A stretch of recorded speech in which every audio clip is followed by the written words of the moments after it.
ஆண்டவர் சிலுவையிலிருந்து பேசின இரண்டாவது வார்த்தைக்காக நான் பேச வந்திருக்கேன். ஆண்டவர் என்னை அழைச்சதுக்காக, இந்த பாவியை தெரிந்து கொண்டதற்காக ஆண்டவர் ஒரு ஆண்டு நன்றி. இந்த பாவிக்காக எல்லாரும் ஒரு மனமாய் ஒரே ஒரு நிமிஷம் எனக்காக பாஸ்டர் 15 நிமிஷம் கொடுக்குறாரு. அந்த ஒரு நிமிஷம் எனக்காக எல்லாரும் ஒரு மனமா ஜெபிக்கணும்.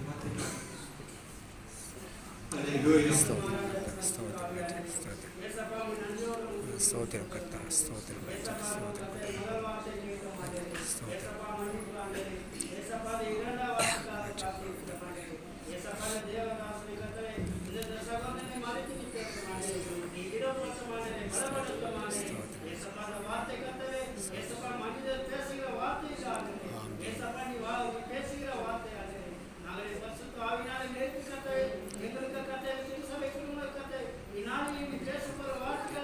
நன்றி ராஜா.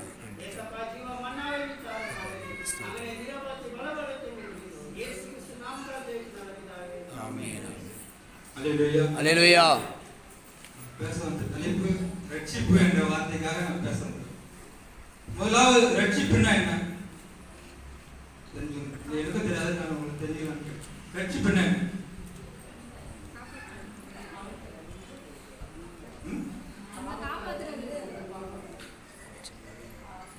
ஆபத்திலிருந்து ஒருவரை காப்பாற்றுவது. எப்படி துன்பங்களிலிருந்து ஒரு ரட்சிப்புனா மீட்பு. ஒருத்தர் இடிபாடுல, ஒரு பில்டிங் இருந்து ஒரு இடிபாடுல அகப்பட்டிருந்தாங்கன்னா அவள் மீட்பு குழுவினர் ஒருத்தர் இருப்பாங்க. அவளுக்கு மீட்பு வராது. இல்ல ஆபத்துல இருந்து மீட்கிறது ஒன்று, ஆபத்துல இருந்து தப்பித்துக் கொள்வது. அது போலதான் ஆண்டவர் சிலுவையில பேசின இரண்டாவது வார்த்தை லூக்கா 23ஆம் அதிகாரம் 43வது வசனத்தை ஒரு வாசி.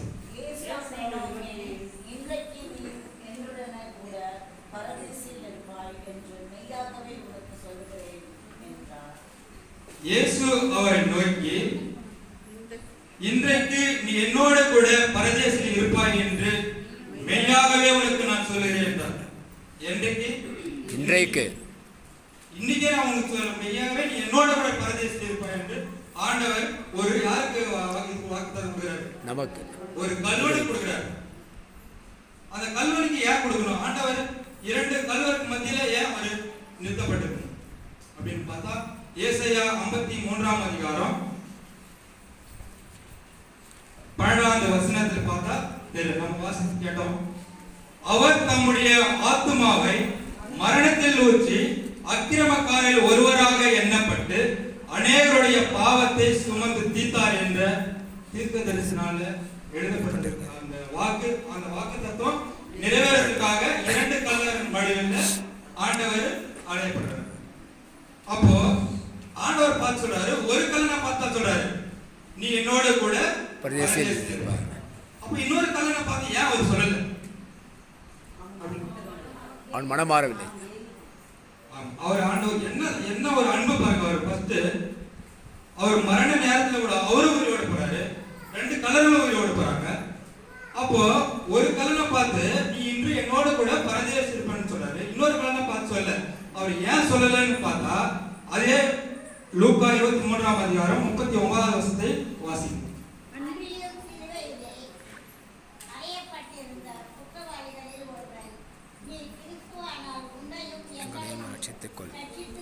என்று அவரைகள் தான். ஏன்னா அவரோட வார்த்தையில பாருங்க, அவன் வார்த்தையில என்ன இருந்துச்சு? அன்றியும் சிலுவையில் அறையப்பட்ட குற்றவாளி ஒருவன், நீ கிறிஸ்துவானால் உன்னையும் எங்களையும் ரட்சித்துக்கொள் என்று அவரை என்ன பண்ணான்? இகழ்ந்தான், பரிகாசப்பட்டான். அவனோட வார்த்தையை எப்படி இகழ்ந்தான், கேலி பண்றான், பரியாசம் பண்றான். அதே போலதான் ஜனங்களும் அந்த மாதிரி தான் பண்ணாங்க. அவர் சிலுவையில் நீங்க தேவனுடைய குமாரனே ஆனால் சிலுவை விட்டு இறங்கி வாங்க. அதெல்லாம் பார்க்கறான். அதெல்லாம் பார்க்கும்போது கூட அவன் மனசுல அப்படி கூட தோணலாம், இவங்க எல்லாம் கூட அதே மாதிரி சொல்றாங்களே, அப்போ உண்மையா தான் இவர் தேவன் இல்லை, இவர் சாதாரண மனுஷன் தான் சொல்லிட்டு அவங்களும் இருந்துட்டோம். அப்போ அதனால தான் அவன் சொல்றான், அவரை பார்த்து இகழ்றான், நீ தேவனுடைய குமாரனே ஆனால் உன்னையும் என்னையும் ரட்சித்துக்கொள்ள வேண்டும்.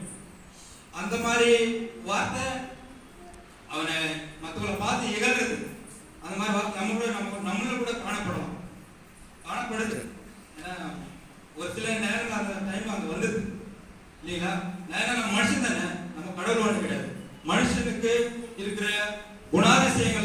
இதுவும் ஒன்று.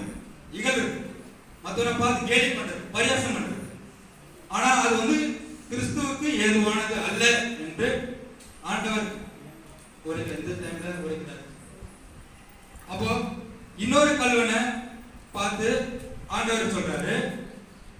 அதே இதுல 23ஆம் அதிகாரம் 40ஆவது வசனத்தை மற்றவன் அவனை நோக்கி நீ இந்த அக்னிக்குட்பட்டவனாயிருந்தாலும் இந்த ஆக்கினைக்கு உட்பட்டவனாயிருந்தும் தேவனுக்கு பயப்படுகிறதில்லையா? பயப்படுகிறதில்லையா? யாருக்கு பயப்படுகிறதில்லையா? தேவனுக்கு. யார் சொல்றாங்க? ஒரு கள்ளன் சொல்றான். என்ன சொல்றான்? அவர் தேவன் அப்படின்னு சொல்றான். அவனுக்கு தெரியுது தேவன். ஏன் அப்படி தெரியுதுன்னா, நான் நினைக்கிறேன் முதலாவது ஒரு வார்த்தை பேசினாரு. ஒரு சிலுவையில் அறையப்பட்ட முடியாத நிலைமையில, ஏன்னா லாஸ்ட் அவர் பேசுறது பிளாத்தின் இடத்துல தான் பேசினாருன்னு நினைக்கிறேன். நீ யூதருடைய ராஜாவான்னு கேட்கும்போது நீங்க சொல்றபடிதான் சொல்றாரு. அவ்வளவுதான், அதோட சரி. அது தவிர அது பேசுறதில்லைன்னு நினைக்கிறேன். அவரு அடிக்கப்பட்ட ஆட்டுக்குட்டையை போல வாயை திறக்காம போறாரு. அப்போ சிலுவை நேரத்தில் தான் இந்த 7 வார்த்தை அவர் பேசுறாரு. 7 வார்த்தை பேசும். முதலாவது வார்த்தை மன்னிப்பு. யாரும் அந்த மாதிரி டைம்ல யாரும் மன்னிக்க மாட்டாங்க. அப்ப அவரோட உன்னத்துல பேசிக்கலாம். இவ்வளவுதான் இருக்குது. நம்ம கூட நம்ம தப்பு செஞ்சோம், நம்மளும் அறியப்பட்டுக்கிறோம். நம்ம எவ்வளவு அவங்களை திட்டி இருக்கோம். ஏன்னா ஒரு அடி நம்ம யாரா ஒரு அடி தொட்டாவே ஒரு அடி அடித்தாவே நம்ம எவ்வளவு சபிக்கிறோம் இல்லையா? அவர் ஒரு மாதிரி வைராக்கியமா இருக்கும் அவன் மேல, நம்மள அடிச்சிட்டாங்களே அப்படின்னு. ஆனா இவர் வந்து மன்னிப்பு சொல்றாரு. அப்போ இவர் தேவகுமாரனுக்கு அவர் உள்ளத்துல ஆண்டவர் பேசியிருக்கும் தேவகுமார். அப்போ அவர் தேவனுக்கு பயப்படுகிறது இல்லையா அப்படின்னு. அந்த பயம், தேவனை குறித்து பயம், அது நம்ம இடத்துல இருக்குதான்னு நம்ம கொஞ்சம் சிந்திச்சு பார்க்கணும். பயம் இருக்கா? நம்ம தேவ பயம் இருக்கா? ஆலயத்துக்கு வரோம், பைபிள் எடுக்கிறோம், படிக்கிறோம். நம்ம வரது எதுக்காக வரோம்? ஆண்டவரை ஆராதிக்க. ஆண்டவரை ஆராதிக்கவும் அவர் சத்தியத்தை கேட்கவும் நாம வரோம். இப்போ தேவ பயம் இல்லைன்னா நம்ம வீட்டில் இருந்துருக்கோம். ஆறாம் வீட்டில் யாருக்காவது நம்ம பயப்படுறோமா? ஆறாம் நம்ம இஷ்டம் தான். வீட்டில் நம்ம என்ன சொல்றோமோ அதுதான் இல்லையா? அப்போ கடவுளுக்கு நம்ம ஆராதிக்க வரும்போது அதோடைய தேவ பயம் நமக்குள்ள இருக்கணும். இருந்தா தான் நம்முடைய வாழ்க்கையில ஒரு ரட்சிப்பு உண்டு. தேவ பயம் இருக்கணும்னு ஆண்டவர் என்ன சொல்றாரு? சங்கீதம் 85:9 சங்கீதம் 85:9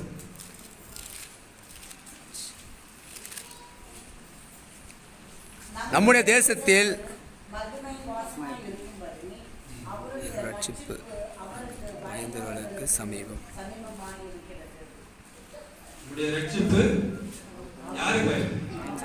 அவருக்கு கர்த்தருக்கு பயந்தவர்கள் மேல் சமீபமாயிருக்கிறது என்று ஆண்டவர் சொல்றார். அப்ப தாவீது ராஜா சொல்றார் அவருடைய ரட்சிப்பு பயப்பட்டாதான், இந்த பயம்தான் ரட்சிப்பு. இப்போ ஆண்டவர் முதல்ல தெரிஞ்சுக்கிறான். செகண்ட் வந்து அவன் தேவன் அறிஞ்சுக்கிறான். அவன் தேவன் அறியும் போது அந்த பயம் அவனுக்கு வந்தது. அப்ப வரும்போது இப்ப நம்ம எவ்வளவு பயம் இல்லாத நிறைய காரியங்கள் சரி என்னோட சேர்த்து நான் சொல்றேன். பயமே இல்லாத நிறைய பார்த்துக்கிட்டா நம்ம உள்ளத்துல தெரியும். நம்ம சொல்ல வேண்டியது அவசியம் இல்லை. இப்ப நான் சொன்னா ஏனால நீங்க அந்த இது வரும் இவன் நான் பாவிதான். ஆனா இருந்தாலும் பாவியெல்லாம் அறிக்கை பண்ணணும். நம்மளெல்லாம் பாவிகளை அறிக்கை பண்ணணும். அந்த கல்லணை போல ஃபர்ஸ்ட் முதலாவது கல்லணை அவன் நிந்திக்கிறான். அந்த கல்லணை போல இல்லாதபடி இந்த 2வது கல்லணை போல தேவ பயமுற்றவர்களாக நம்ம இருக்கணும் வாழ்க்கை. அப்படி இருக்கும்போது இதெல்லாம் வந்து தேவ பயம் இல்லைன்னா அது ஒரு தீமையான காரியம்னு இப்போ நீதிமொழிகள் 8ஆம் அதிகாரம் 13வது வசனத்தை வாசி. நம்ம எப்படியெல்லாம் இருக்கணும் அப்படின்றது பயம் இருக்கும் வாழ்க்கையில. நீதிமொழிகள் 8ஆம் அதிகாரம் 13வது வசனம். தீமை ஏற்பதை கர்த்தருக்கு பயம்.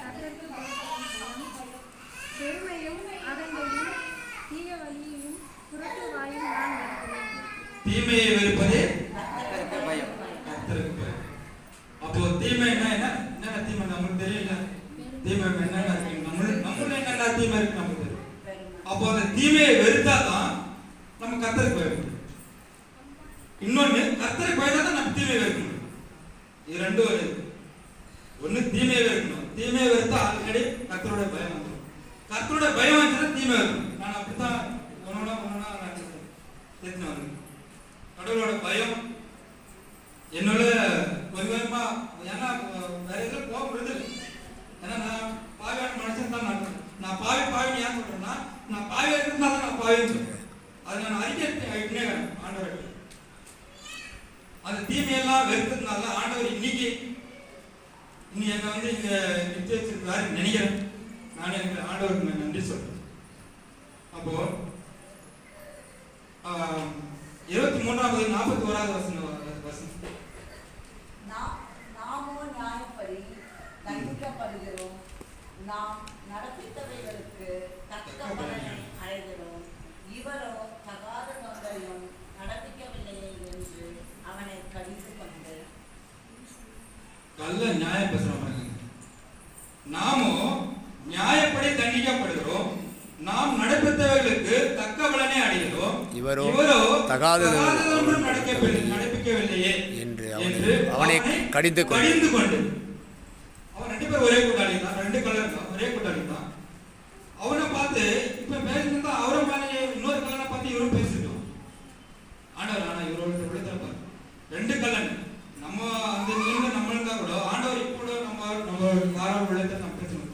இன்றைக்கு இவன் இந்த கலனை போல நம்ம ஆண்டவரை அறிந்து கொண்டு யாராவது தவறான செயல்கள் செய்தாலும், தவறான பேச்சு பேசணும். இந்த ஆலயத்துல தவறு ஆண்டவர் சொல்லுமா, யாரு தவறு செஞ்சாலும் யாரு பேசினாலும் நீங்க கண்டிப்பா தண்டிச்சு கண்டிப்பா கேட்டு கேட்கணும். அது இது ஆண்டவரோட ஆள்.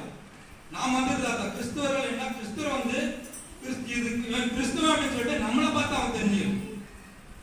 நம்ம கிட்ட இந்த கற்றுக்கொள்ளக்கூடிய நிறைய பண்புகள் இருக்கு, அதை பார்த்து கற்றுக்கணும். அந்த மாதிரி நீங்க என்ன பண்ணணும், அவன் அதே மாதிரி இவன் கணித்து கொள்ளணும். நம்ம வந்து எப்படியோ நம்ம பண்ண பாவத்துக்காக அநியாயத்துக்காக நம்ம தண்டனை ஏற்றுக்கொள்கிறோம். அவர் ஒரு குற்றத்தையும் அவர் பண்ணல, அவரே நீ ஏன் அந்த மாதிரி சொல்றன்னு சொல்லிட்டு அவரை வந்து திட்டுறான். அப்போ அவன் வந்து என்ன பண்றான், மன திரும்பி அவன் குற்றத்தை ஒப்புக்கொள்றான். என்னன்னா இப்ப அவன மாதிரி இருந்திருக்கலாம். குற்றவாளி என்னன்னா அதிகபட்ச தண்டனையாக சிலுவை மரணம்னு நினைக்கிறேன். அதிகபட்ச தண்டனையான சிலுவை மரணம். அப்போ சிலுவை மரணம் ஏற்படணும்னா எவ்வளவு பெரிய குற்றம் செஞ்சிருக்கணும், எவ்வளவு பெரிய பாவியா இருக்கு. ஆனா அந்த மனுஷன் கடைசி நிமிடத்துல மன திரும்புறான். அவன் பாவி அவன் செஞ்ச குற்றங்களை ஒப்புக்கொள்கிறோம். அவன் ஒரு கொலை செஞ்சிருக்கலாம், கொள்ளை அடிச்சிருக்கலாம், ஒரு அக்கிரமம் அவன் செய்யாத அக்கிரமே இல்லை, அதுக்காக தான் அவன் மரண தண்டனை கொடுக்கப்பட்டிருக்கு. அந்த டைம்ல கூட அவன் அந்த ஆண்டவரை பார்த்து மனம் திரும்புறான். நாம கூட இன்னைக்கு நம்முடைய பாவங்களை தெரிந்தும் தெரியாமல் நம்ம டெய்லி சொல்றோம், தெரிந்தும் தெரியாமல் அறிந்தும் அறியாமல் செய்கிற பாவங்களை மன்னியும் நம்ம சொல்லினே வரோம். ஆனா திரும்பி அதே தப்புதான் செய்யறோம். அப்போ தேவன் அது வந்து ஏற்றுக்கொள்ளும். இந்த நம்மளுடைய இது ஏற்றுக்கொள்ள மாட்டார். தெரிந்தும் தெரியாமல் அறிந்தும் அறியாமல் செய்த பாவங்களை மன்னித்துவிடுனா அப்போ ஒவ்வொரு நாளும் உடனடியே முடியாது, ஒவ்வொரு நாளா நம்ம அந்த பாவங்களை எல்லாம் அறிக்கையிட்டு கம்மி பண்ணணும். இப்போ அந்த மாதிரி பண்ணும்போது ஆண்டவர் நமக்கு ரட்சிப்பு கொடுக்கணும்னு பார்க்கறதுக்கு.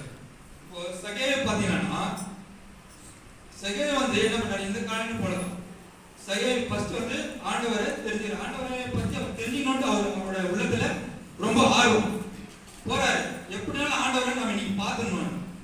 சகேவை வந்து ஒரு பாவியான மனுஷன் எல்லாரும் சொல்றாங்க வேதத்துல, அவரோட பாவியான மனுஷன். அப்படி இருக்கும்போது பாவியான மனுஷன் வந்து கடவுளை தேடுவார். அவர் எப்படி இருப்பார் பாவியான போகும்போது அவருக்குள்ள நாடப்படுறாங்க. அவர் வந்து ஒரு நீங்க பார்த்தே அவனோட ஒரு கட்டாயம், ஒரு மரத்தை காட்டத்தி மரத்தில் ஏறாரு. அப்போ ஏறி அங்க பார்த்தல எப்படி பார்த்தா எப்படிப்பட்டவர், ஆண்டவர் எப்படிப்பட்டவர் பார்க்கலாம் தான் வந்தார். அப்போ ஆண்டவர் அந்த வழியா வரும்போது அவருக்கு அந்த உணர்வு அவர் எப்படிப்பட்ட பார்க்கலான்னு சொன்னாங்க. பாவியான, ஏன்னா பாவியான மனுஷனுக்கு தான் அவர் வந்தார். அந்த பாவி மேல அவர் ரொம்ப நோக்கமா இருக்கார். அவர் வந்த உடனே செய்யவே இறங்கிவா, நான் அவங்க வீட்டுல தங்கணும், வீட்டுல தங்கணும்னு அவன் சந்தோஷப்பட்டு இறங்கி வந்து கீழே வந்துட்டான். வந்துட்ட உடனே அவன் எதுவுமே சொல்ல, வீட்டுக்கு வந்து உட்காராரு. உட்கார்ந்து ஆண்டவரை பார்த்து என்ன சொல்றான், 19:8-9 வசனத்து வாசம். சகோவே நின்று கர்த்தரை நோக்கி, ஆண்டவரே, என் ஆஸ்தியில் பாதி ஏழைகளுக்கு கொடுக்கின்றேன். நான் ஒருவனிடத்தில் எதையாகிலும் அநியாயமாய் வாங்கினால் நாளத்தனையாக திரும்பி செலுத்துகிறேன் என்றார். இயேசு அவனை நோக்கி, இன்றைக்கு இந்த வீட்டுக்கு ரட்சிப்பு வந்தது, இவனும் ஆபிரகாம் குமாரனுமாக இருக்கின்றான். அவர் வீட்டுக்கு வந்த உடனே ஆண்டவரே, என் ஆஸ்தியில் பாதி ஏழைகளுக்கு கொடுக்கிறேன். அவர் பார்த்த உடனே அந்த பாவம் அகற்றி, அந்த பாவம் அவர்களோட அகற்றப்படுது. ஆண்டவர் ஒப்பு கொடுக்குறேன், என் பாவத்தெல்லாம் நான் அவர் பொறுப்பாத்துல வைக்கிறேன். என்னன்னா, நான் யாரிடத்திலாவது அநியாயமா வாங்கியிருந்தா அதை நாளத்தனையாக நான் திரும்ப செலுத்துறேன். வீட்டுக்கு வரும்போது ஆண்டவர் சும்மா தான் இருந்தார், எதுவுமே சொல்லல. உட்காரும் போது சொல்லல, அவனோட எதுவும் பேசக்கூட பேசல. வீட்டுக்கு தான் வரணும் சொன்னார். வீட்டுக்கு உட்கார்ந்து எதுவுமே பேசல. அவனா உள்ளத்துல பேசுறாரு. பேசும்போது அவனுடைய பாவத்தை அப்போ அவன் பாவத்தை அறிக்கிடும் போது உடனே ஒரு மறுவார்த்தை என்ன சொல்றாரு, இன்றைக்கு இந்த வீட்டுக்கு ரட்சிப்பு வந்தது. அல்லேலூயா, அல்லேலூயா, அல்லேலூயா. அது போலதான் பாவங்கள். அதே போல இந்த கல்லனும் அவருடைய பாவங்கள் எல்லாம் அறிக்கையிடும் போது அவன் எல்லா விதத்திலும் அவர் தேவன் என்று அறிந்து அவன் பாவங்களை அவர் மரண நேரத்திலும் அவர் அறிக்கையிடும் போது அப்போ அந்த குற்றவாளி பார்த்து சொல்றான்,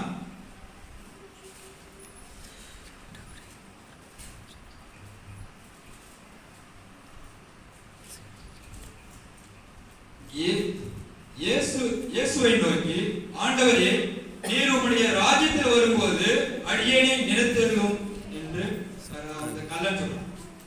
அப்போ அந்த கல்லனுக்கு என்ன தெரியுது, அவர் ஆண்டவர் தெரியுது. ஆண்டவர்னா இந்த உலகத்தை ஆளுகை செய்கிறவர். இந்த உலகத்தை அவர் ஆளுகை செய்ய போனார். அவருடைய ராஜ்யம் ஒண்ணு இருக்கு. அந்த ராஜ்யம் வரும். அந்த ராஜ்யத்துல வரும்போது என்னை நீங்க நினைத்துக் கொள்ளும். ஆண்டவர் என்ன வாக்கு கொடுக்கிறார்?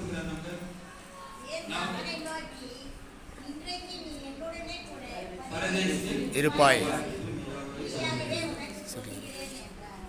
இதுக்கு முன்னாடி என்ன வாக்கு கொடுக்கிறான்னா, இப்போ மரித்தவர்கள் நான் வரும்போது, இப்பொழுது நான் சென்றேன் உங்களுக்காக ஒரு ஆயத்தம் நான் திரும்பி வரும்போது நான் கூட்டி கொண்டு போறேன். யாரெல்லாம் கூட்டி போறேன்? இந்த மாதிரி பாவியான மனுஷன் மனம் திரும்பி கர்த்தருக்குள் நித்திரைகளை நான் கூட்டு போறேன். மனம் திரும்பும் போது அப்போ அவனுக்கு தெரியுது அந்த ராஜ்யம் வந்தே வரும். ஆண்டவருடைய ராஜ்யத்துல அடியேனை தாழ்ந்த தரமட்டமா அடியேனை நினைத்துக் கொள்ளும். என்ன நினைத்துக் கொள்ளும் சொல்ல, அடியேன் உம்முடைய உன்னுடைய மகளை நினைத்துக் கொள்ளுங்கள் அப்படின்னு அப்ப சொல்லும் போது ஆண்டவர் சொல்றார், இன்றைக்கு நீ என்னோட கூட பரதேசில் இருப்பாய். பரதேசி என்ன அப்படின்னா, பரதேசி என்ன? பரதேசி கர்த்தருக்குள் நித்திரை அடைகிறவர்கள் தங்குகிற இடம், நீதிமான்கள் தங்குகிற இடம் என்று பைபிள் சொல்லு. நீதிமான்கள் தங்குகிற இடம் தான் பரதேசி. அந்த பரதேசில ஆண்டவரோட கூட போறான். ஆண்டவர் வாக்கு கொடுத்தார், நீ என்னோட கூட பரதேசில போற. ஆண்டவரோட கூட எங்க போற? பரதேசி. ஆண்டவர் ஃபர்ஸ்ட் எங்க போற? பாதாளத்துக்கு போற. உடனே அவர் ஏறி போல பாதாளத்துக்கு போற. அப்போ அவரோட கூட எங்க போறான்? பரதேசில இருக்கிறான். அப்ப அந்த கல்ல எங்க இருக்கிறான்? பரதேசில இருக்கிறான். ஆண்டவர் வரும்போது முதலாவதா அவரோட கூட அவர் உடன்படிக்கை செஞ்சு பண்ணனால முதலாவதா அவர் ஆண்டவரோட கூட அந்த கல்லை எடுத்து போவோம். அது மாதிரி நம்மளும் மனம் திரும்பணும். நம்ம பாவனை எல்லாம் விட்டு ஆண்டவரிடத்தை அறிக்கை எடுக்கும் போது இப்ப நம்மளும் ஐயா சொன்ன போலதான், நம்மளை யாராவது குற்றப்படுத்திருந்தா, நம்மளை யாராவது காயப்படுத்திருந்தா அவனை மன்னியணும். அதே மாதிரிதான் இது கூட, நம்ம யாராவது திட்டிருந்தா, தகாத வார்த்தை பேசியிருந்தா, பாவம் செய்திருந்தாலும், அவன் மனசை நம்ம காயப்படுத்திருந்தாலும், இந்த நேரத்துல அந்த பாவங்களை எல்லாம் ஆண்டவர் இடத்துல ஒப்பு கொடுக்கும். நம்மளை தாழ்த்தி கொடுக்கும் போது ஆண்டவரை நமக்கு மீட்பை கொடுக்கிற தேவனா இருக்கிறதுனால ஆண்டவரை நம்ம ஸ்தோத்திரம்.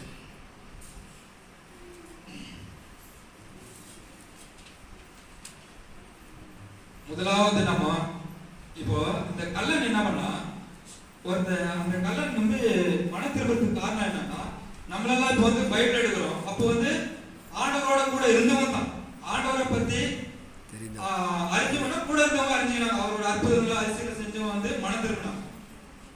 அநேகர்கள் சுஸ்தமாக்கப்பட்டாரு. ஏன்னா அவர் அற்புதம் செஞ்சார். ஏன் கண்ணுடைய அற்புதம், அவர் கண்ணுடைய அற்புதம் செஞ்சா அவர் ஆண்டவரை ஏற்றுக்கொள்ள. அந்த கல்லன் அவர் ஆண்டவர்னு அவருக்கு தெரியாது. அவரை பத்தி அறிந்து கொள்ள வேண்டும். அவர் ஒரு பைபிள் எடுக்கல, ஞானஸ்தானம் பெறல. ஒரு யோவான்ஸ்தானம் கேட்டா ஞானஸ்தானம் கூட பெறல. அப்படி இருக்கும்போது அவன் வந்து ஆண்டவரை ஏற்றுக்கிறான். ஆனா நம்ம ஆண்டவரை ஏற்றுக்கொண்டு நமக்கு எல்லாம் இப்போ ஆண்டவர் நமக்கு தெரியும் எப்படி எல்லாம் வந்தாரு, எப்படி நமக்கு யாருக்காக வந்தாரு, நமக்காக தான் வந்தாரு. சிலுவையில அறையப்பட்டாரு, சிலுவையில அவருடைய ஜீவனை விட்டாரு. யாருக்காக? நமக்காக, பாவியா இருக்கிற மனுஷனுக்காக. அப்படி இருந்தும் நம்ம வந்து இதை விட்டுட்டு நம்ம அந்த டைம்ல இந்த வர ஒரு சர்ச்சில் வந்தா இன்னும் ஒரு 5 நிமிஷம் 10 நிமிஷம் நான் நம்ம ஆண்டவருக்கு அந்த டைம்ல பயப்படணும் நினைக்கிறேன். மீதி திரும்பி வெளியே போனா திரும்பி அதே காரியம் இல்ல. அப்படி இருக்க கூடாது. தேவனுக்கு பயப்படுகிற பயம் நம்ம இந்த முதலாவது தேவனை பற்றி அறிந்து கொள்ளணும். இரண்டாவது தேவனுக்கு பயப்படணும். தேவனுக்கு பயப்படும் போது நமக்கு மீட்பை கொடுக்கிற தேவனா இருக்கிறதுனால ஆண்டவரை நம்ம ஸ்தோத்திரிக்க போறோம். நீங்க என்னதான் செஞ்சாலும் தேவனுக்கு பயப்படணும்னா நீ என்ன செஞ்சாலும், நீ ஆண்டவருக்காக நான் இதை பண்ண அதை பண்ண கிணறு வெட்டின தோட்டத்தோர தண்ண எல்லாம் கொடுத்தேன் அதெல்லாம் அப்போ ஆண்டவர் அதை கேட்க போறது இல்லை.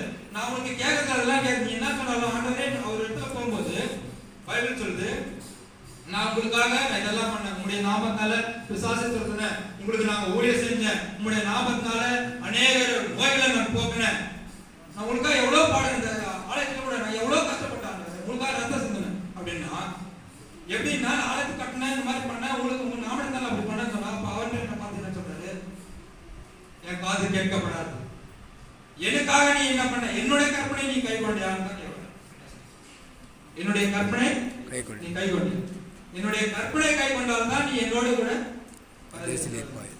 உன்னை தாழ்த்தும் போது உன்னுடைய பாவத்தை எல்லாம் விட்டு மனம் திரும்பும் போது நீ என்னோட கூட பரதேசில் இருப்பாய் என்று ஆண்டவர். அதை மாதிரி தான் நம்ம யோசிக்கணும். தேவனை அறியணும், பயம் இருக்கணும், மனம் திரும்பணும். நாம ரட்சிக்கப்படணும்னா இந்த 3 காரியங்கள் நம்ம மனசுக்குள்ள அது ஆழமா